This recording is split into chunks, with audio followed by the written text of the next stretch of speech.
வணக்கம் மக்களே, welcome back to நேற்று இன்று நாளை. இன்னைக்கு நம்ம வீடியோல பாவக்காய் குழம்பு எப்படி பண்ணலாங்கிறத பார்க்க போறோம். இது ஒரு ட்ரெடிஷ்னல் ரெசிபிங்கிறதுனால வெங்காயம் பூண்டு எதுவுமே போடக்கூடாது. சூடான சாதத்துல சூடான இந்த குழம்பு போட்டு பேசி சாப்பிடும் போது ரொம்ப டேஸ்டியா இருக்கும். இந்த குழம்பு நான் எப்படி பண்ணங்கிறத பார்க்கறதுக்கு முன்னாடி நம்ம சேனலுக்கு நீங்க ஃபர்ஸ்ட் டைமா வரீங்கன்னா மறக்காம சப்ஸ்கிரைப் பண்ணுங்க. இந்த குழம்பு பண்றது ரொம்ப ஈஸி. முதல்ல ஒரு பொடி வறுத்துண்டு அதுக்கப்புறமா அது பேஸ்ட் மாதிரி அரைச்சிக்க போறோம். அதுக்கப்புறமா காய் வேக வச்சு ஒன்னா மிக்ஸ் பண்ணி புளி தண்ணி சேர்த்துட்டா உங்களுக்கு குழம்பு ரெடி ஆயிடும். முதல்ல ஒரு பேஸ்ட் அரைச்சிக்கிறதுக்கு கடாயில 1 டீஸ்பூன் எண்ணெய் சேர்த்துட்டு எண்ணெய் சூடானதும் 5 டேபிள் ஸ்பூன் அளவுக்கு துருவின தேங்காய் சேர்த்துக்கோங்க. தேங்காய் பார்த்தீங்கன்னா நல்லா பொற நாயி கோல்டன் கலர்ல மாறணும், அது வரைக்கும் நம்ம வறுத்துக்கு போறோம். தேங்காயில மாய்ஸ்சர் இருக்கும் போது தேங்காய் பார்த்தீங்கன்னா கடாயில ஒட்டும் போது கவலைப்படாதீங்க, அப்படியே ஸ்க்ரேப் பண்ணி விட்டுருங்க. உங்களுக்கு நல்லா ட்ரை ஆக உதிரியா ஆயிடும்.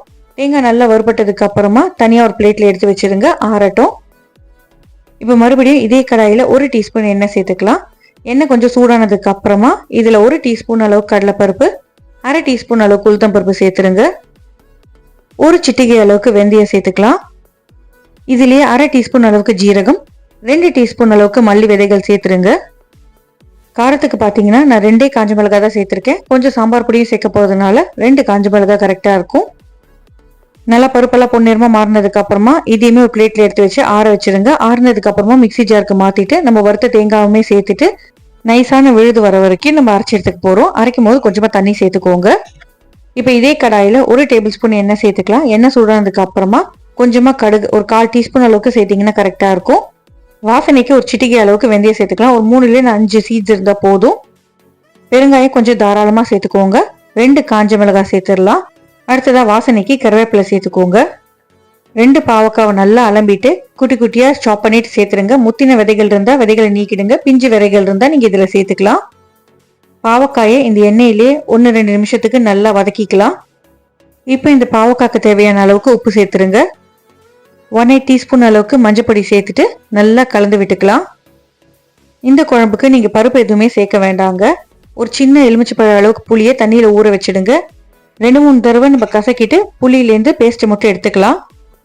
அப்படியே லைட்டா எண்ணெயில வறுபட்டதுக்கு அப்புறமா இந்த பாவக்காயிலேயே நம்ம புளி தண்ணி சேர்த்துக்க போறோம். புளியில கொதிக்கும் போது பாவக்காயிலேருந்து கசப்பு கொஞ்சமா கம்மியாயிடும். இப்போ உங்களுக்கு இது புளி குழம்பு வேணும்னா புளி ஜாஸ்தியா சேர்த்துக்கோங்க. இல்ல நார்மலா சாப்பிடுவீங்கன்னா கொஞ்சமா சேர்த்தா போதும். இப்போ இது நல்லா கொதி வந்ததுக்கு அப்புறமா மூடி போட்டு பாவக்காய் வேகிற வரைக்கும் அப்படியே விட்டுருங்க. வெந்துருத்தா இல்லையான்னு ஒரு பாவக்காய் எடுத்து நீங்க கட் பண்ணி பார்த்தாலே உங்களுக்கு தெரியும். வெந்ததுக்கு அப்புறமா நம்ம அரைச்ச விழுத சேர்த்துக்கலாம். பாவக்காயோடவே புளி தண்ணியை சேர்ந்து கொதிக்கிறதுனால புளி தண்ணியோட பச்சை வாசனையுமே போயிடும். யூஸ்வலா நம்ம பாவக்காவை பார்த்தோம்னா கசப்பா இருக்குங்கிறதுக்காக ஒதுக்கிடுவோம். ஆனா பாவக்காயில நிறைய நல்ல குணங்கள் இருக்குங்க. எப்படி இனிப்பு புளிப்பும் ஒரு சுவையோ கசப்புமே ஒரு நல்ல சுவைதான். ஸோ அப்பப்போ உங்க மீல்ல பாவக்காவுமே சேர்த்துக்கோங்க. இப்போ பாவக்காய் நல்லா வெந்ததுக்கு அப்புறமா நம்ம அரைச்சி வச்சிருக்க அந்த விழுதை சேர்த்துட்டு கலந்து விட்டுக்கலாம். குழம்போட கன்சிஸ்டன்சி அட்ஜஸ்ட் பண்றதுக்கு நீங்க தண்ணி சேர்த்துக்கலாம். நல்லா கலந்து விட்டதுக்கு அப்புறமா நம்ம இதுலயே சாம்பார் பொடி சேர்த்துக்க போறோம். 1/2 டீஸ்பூன் அளவுக்கு நான் சாம்பார் பொடி சேர்த்திருக்கேன். சாம்பார் பொடி சேர்த்ததுக்கு அப்புறமா நல்லா கலந்து விட்டு கொதிக்க விட்டுருங்க.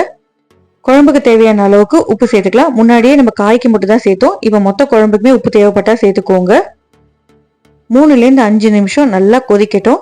கொதிக்கும் போது உங்களுக்கு நல்லா திக்காயி குழம்பு பதத்துக்கு வந்துடும். இன்கேஸ் உங்க குழம்பு தண்ணியா இருந்தா 1/2 டீஸ்பூன் அரிசி மாவை தண்ணியில கரைச்சிட்டு கொதிக்கிற குழம்புல சேர்த்து ஒரு 2 நிமிஷம் கொதிக்க விட்டீங்கன்னா குழம்பு திக்காயிடும். உங்களுக்கு ரொம்ப கசப்பா இருக்கு, சாப்பிட பிடிக்கல நீங்க ஃபீல் பண்ணீங்கன்னா நீங்க கொஞ்சமா வெல்லம் சேர்த்துக்கலாம். நான் இதுலயே ஒரு 2 டீஸ்பூன் அளவுக்கு வெல்லம் சேர்த்திருக்கேன். எனக்கு பாத்தீங்கன்னா புளிப்பு இனிப்பு காரம் எல்லாம் இருந்தா ரொம்ப பிடிக்குங்கிறதுனால நான் வெல்லம் சேர்த்திருக்கேன். உங்களுக்கு குழம்புல வெல்லம் சேர்த்தா பிடிக்காதுன்னா நீங்க ஸ்கிப் பண்ணிக்கோங்க, தப்பு எதுவும் இல்லை. ஃபைனலா மேல கொஞ்சம் கருவேப்பிலை சேர்த்துட்டு நீங்க அடுப்பை ஆஃப் பண்ணிடுங்க. சூடா சாதத்து கூட சர்வ் பண்ணுங்க, சூப்பரா இருக்கும். அரைச்சி கொட்டின ஃப்ளேவர், பெருங்காயத்தோட ஃப்ளேவர் தூக்கலா இருந்தா தாங்க டேஸ்டியா இருக்கும். அவ்வளோதாங்க, நம்மளோட பாவக்காய் குழம்பு ரெடி. ட்ரை பண்ணி பாருங்க, எப்படி வந்ததுங்கிறத எனக்கு மறக்காம கமெண்ட்ஸ்ல சொல்லுங்க.